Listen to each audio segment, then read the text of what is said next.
ये कहानी है दो दोस्तों की जो कि एक छोटे से गांव में रहते थे। एक बार वो दोनों किसी काम से शहर गए और वापस अपने गांव लौट रहे थे। उनके गांव तक पहुंचने के लिए उनको एक घने जंगल से होकर के गुजरना था। और जब वो उस जंगल से गुजर रहे थे तो एक दोस्त को प्यास लगी और वो पानी ढूंढने के लिए रास्ता भटक गए। थोड़ी ही देर बाद शाम हो गई और रात होने ही वाली थी। तो उन दोनों की नज़र एक गुफा पे पड़ी जो कि पेड़ों से घिरी हुई थी चारों तरफ से। तो उन्होंने सोचा कि यही जगह ठीक है रात बिताने के लिए।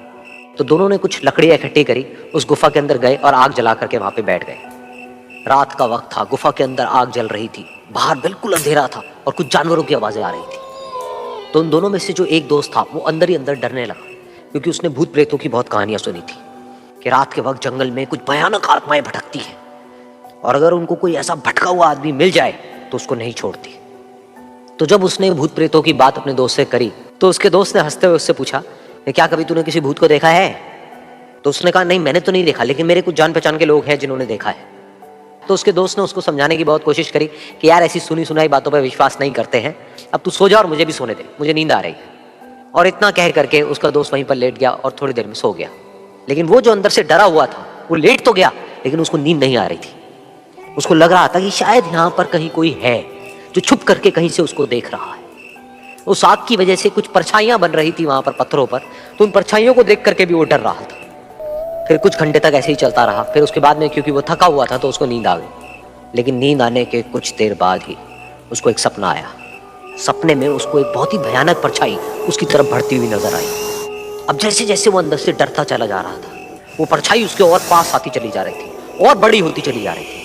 और उस परछाई में एक हाथ उसको नजर आया जिसके बड़े बड़े नाखून थे, और वो हाथ उसकी तरफ बढ़ता चला गया और उसके गले तक पहुंचने ही वाला था कि तभी वो डर करके एकदम से उठा।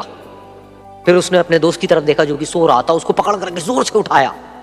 फिर उसने अपने दोस्त को बताया कि उसके साथ में क्या हुआ। तो उसका दोस्त फिर हंसने लगा। फिर उसके दोस्त ने उसको कहा, अब अगर दोबारा से तुझे वो परछाई दिखे तो तू वही कहियो जो मैं तुझे कह रहा हूं कहने के लिए।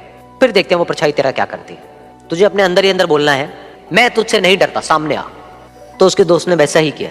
थोड़ी देर बाद दोबारा से उसको सपने में वही परछाई नजर आई और वो परछाई धीरे धीरे उसकी तरफ बढ़ने लगी। लेकिन इस बार वो उस परछाई से डरा नहीं, बल्कि अपनी पूरी हिम्मत जुटा करके उसने वही कहा, मैं तुझसे नहीं डरता, सामने आ। मैं तुझसे नहीं डरता, सामने आ। मैं तुझसे नहीं डरता, सामने आ। जैसे जैसे वो ये बोलने लगा वो परछाई छोटी होने लगी और उससे दूर होने लगी।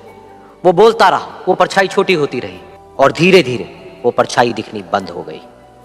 बिल्कुल ऐसा ही हमारी जिंदगी में भी होता है। हमारे अंदर जितने भी डर है, उससे हम जितना डरते हैं हम उतना ही छोटे होते चले जाते हैं और वो डर उतने ही बड़े होते चले जाते हैं।